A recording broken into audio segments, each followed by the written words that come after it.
Hello student, my self Shailesh Kumar Maurya. और आज के इस वीडियो में हम एक ऐसी स्ट्रेटजी को डिस्कस करेंगे जिसको अगर हम फॉलो अप करें तो श्योरली हमारे 20 मार्क्स से तो ज़्यादा ही इम्प्रूव हो जाएंगे हमारे ओरिजिनल एग्ज़ाम में। तो वीडियो आपके लिए काफ़ी ज़्यादा इंपॉर्टेंट होने वाला है, तो वीडियो को लास्ट तक आप ज़रूर देखना। देखो, मैं आपको पहले प्रॉब्लम समझाता हूँ। जनरली जो घर पे हम अपने मॉक टेस्ट देते हैं, जो भी हमने मॉक टेस्ट दिया, ठीक है, आइदर वो जेई का हो या नीट का हो, तो हम क्या करते हैं, जैसे मान लो अगर हमारे सामने 25 क्वेश्चंस आते हैं तो हम क्या करते हैं, मान लो हमारा 18 क्वेश्चंस उसमें से करेक्ट हो जा रहा है, ठीक है, तो हमारा स्कोर बना 18/25। तो इन जनरल हम क्या करते हैं, जो हमारे बाकी के 7 क्वेश्चन रॉन्ग हो गए यहाँ पे, ठीक है, तो हम क्या करते हैं, इसका जनरली सॉल्यूशन देखते हैं, ठीक है, सॉल्यूशन देख के उसको करेक्ट करते हैं। और अगर आप थोड़ा और एक स्टेप और बढ़ते होगे तो आप और क्या कर लेते होगे, इससे रिगार्डिंग थोड़ी बहुत थ्योरी भी आप पढ़ लेते होगे कि ये क्वेश्चन एक्चुअल में किस पॉइंट से राइज हुआ है। यहीं पे हमारा काम हो जाता है ख़त्म। 99% लोग यहीं पे आके रुक जाते हैं कि चलो ठीक है, देख लिया क्या गलती है, थोड़ी बहुत थ्योरी पढ़ ली, वो हो गया।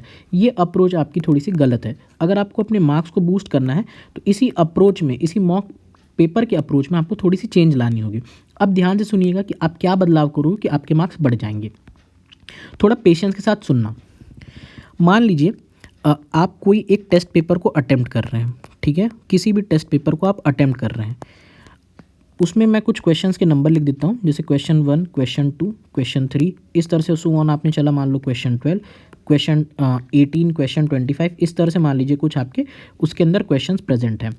जब भी आप घर पे क्वेश्चंस को सॉल्व करो, जैसे मान लो आपने क्वेश्चन 1 को देखा, तो आपको पढ़ते ही ज़रूर पता चल जाएगा कि ये क्वेश्चन मेरे से बनेगा कि नहीं बनेगा। मान लो आप उसमें श्योर हो एकदम, कि आप श्योर हो एकदम 100% कि इसका आंसर तो मेरे को आता है, तो घर पे जब आप सॉल्व कर रहे हो तो उसको एकदम स्क्वायर करके बगल में उसके लिख दो 100% कि मैं उसमें श्योर हूँ, ठीक है। इसका फ़ायदा अभी आपको 2-3 मिनट बाद पता चल जाएगा।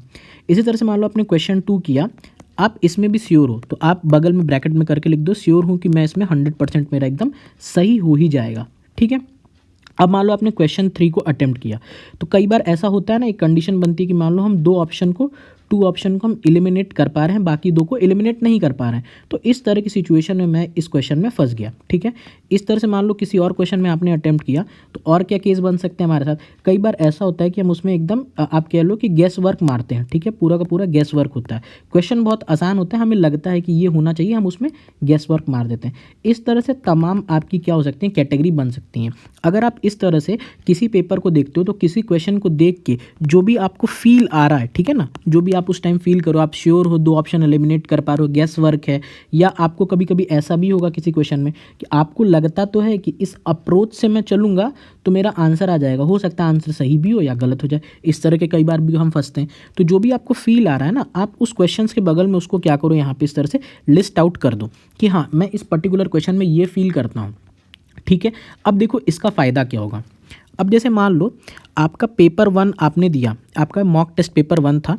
अब मैं बोलता हूँ आपका जो श्योर वाले क्वेश्चन से, जो आपने सर्कल करके रखे यहाँ पे ऊपर कि मैं उस क्वेश्चन में श्योर हूँ, ऐसे क्वेश्चन बने आपके, मान लो 8 क्वेश्चन आपने सोचा कि मेरे श्योर है। सही कितने हुए इसमें से, मान लो आपके 6 क्वेश्चन सही हो गए, ठीक है, ये आपके श्योर का परसेंटेज हो गया। इस तरह से मान लो आपके एलिमिनेट करने का 2 ऑप्शन वाला जो कैटेगरी बनी थी, 2 ऑप्शन एलिमिनेट वाली, मान लो ऐसे आपके 7 क्वेश्चन बने थे जिसमें आपको 2 ऑप्शन तो पता है नहीं हो सकते, 2 ही बचेंगे। उसमें से मान लो आपके 4 क्वेश्चन आपके सही हो गए, 3 गलत हो गए आपके। इस तरह से और भी कुछ कुछ कैटेगरी बनेंगी। अब क्या करो, आप मॉक टेस्ट पेपर 1 से लेके मॉक टेस्ट पेपर 10, मान लो आपने 10 मॉक टेस्ट देने हैं, ठीक है, तो ये 1 से लेके 10 मॉक टेस्ट में आप हर पेपर में ये वाला काम आप कर लो, ठीक है। एडिशनल हार्डली 2-3 सेकंड लगेंगे हर क्वेश्चन में लिखने में, आप लिख लो। और लास्ट में आप क्या करो, यहाँ पे उसका परसेंटेज निकाल लो। परसेंटेज यानी टोटल मेरे क्वेश्चन, जैसे मान लो मैं सभी पेपर में मिलाऊँ, 1 से 10 पेपर तक मिलाऊँ, तो टोटल श्योर क्वेश्चन मान लो मेरे हुए थे 80 क्वेश्चन से, जो मैं हर पेपर में एकदम श्योर था टोटल। उसमें सही कितने हुए, मान लो मेरे 65 क्वेश्चन सही हुए। तो अगर ये परसेंटेज यहाँ पे कुछ ना कुछ सबकी परसेंटेज आ जाएगी आपकी कि 10 मॉक टेस्ट होगा तो कोई पेपर उसमें टफ होगा, कोई पेपर आसान होगा, तो ओवरऑल आपका यही स्कोर रहेगा ओरिजिनल में भी। तो जैसे मान लो आपका श्योर का परसेंटेज है 80%, ठीक है, ये तो आपकी बहुत अच्छी बात है, यानी आपको लगता है कि अगर आपका कोई क्वेश्चन सही है तो 80% चांस तो हैं उसके सही हो जाएंगे, तो आप वहाँ पे कर दो। अब फ़ायदा आपको कहाँ मिलेगा, इस तरह वाले ऑप्शंस में आपको बहुत ज़्यादा फ़ायदा मिलने वाला है। कैसे, समझाता हूँ। देखो, जैसे मान लो 2 ऑप्शन एलिमिनेट, अगर आपके यहाँ पे मान लो परसेंटेज आ जाता है, मान लो आपका 40%, कि अगर मुझे पता है कि जब भी मैं 2 ऑप्शन एलिमिनेट वाली सिचुएशन में पढ़ता हूँ तो मेरे केवल 40% ही चांसेस ऐसे होते हैं कि मैं उसको सही कर पाता हूँ। यानी रियल एग्जाम में अगर आपको इस तरह की सिचुएशन में हो तो आपको ये क्वेश्चन फिर अटेम्प्ट नहीं करना है।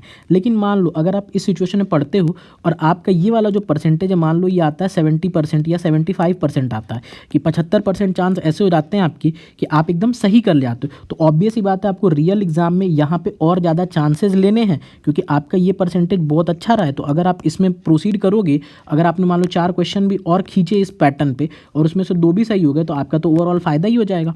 तो इस तरह से आप पूरी की पूरी अपनी एनालिसिस कर लो, ईच सेक्शन की अपनी अपनी आप एनालिसिस कर लो, जिसमें भी आपका परसेंटेज ज़्यादा आ जाए। फॉर एग्जांपल मान लो मुझे लगता है किसी क्वेश्चन की अप्रोच ये होनी चाहिए, ठीक है, मुझे एग्जाम में मैंने देखा, मुझे लग रहा है कि मेरी अप्रोच ये होनी चाहिए, लेकिन उस तरह का जब मैंने 10 मॉक टेस्ट लगाए फुल लेंथ पेपर में, तो मुझे पता चला कि वो परसेंटेज मेरी 65% के लगभग है एक्यूरेसी। तो यानी मुझे पक्का है कि अब जब एग्ज़ाम रियल एग्ज़ाम होगा तो मैं श्योर शॉट हूँ कि मुझे इसमें तो चांस लेने ही लेने हैं ज़्यादा, तभी मैं थोड़ा सा अदर स्टूडेंट से बूस्ट कर पाऊंगा।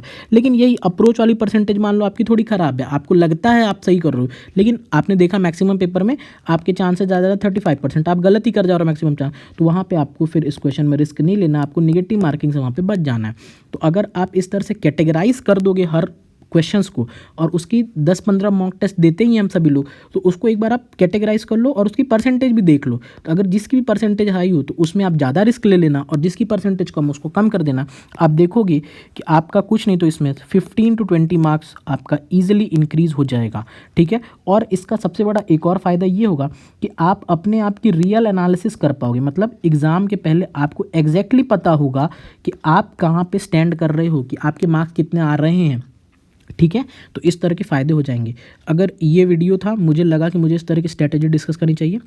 अगर आपको ये वीडियो अच्छा लगा तो वीडियो को आप लाइक और शेयर ज़रूर करना, और अगर आप पहली बार चैनल पे आए हो, चैनल को सब्सक्राइब करके बेल नोटिफिकेशन ज़रूर प्रेस कर लेना। दैट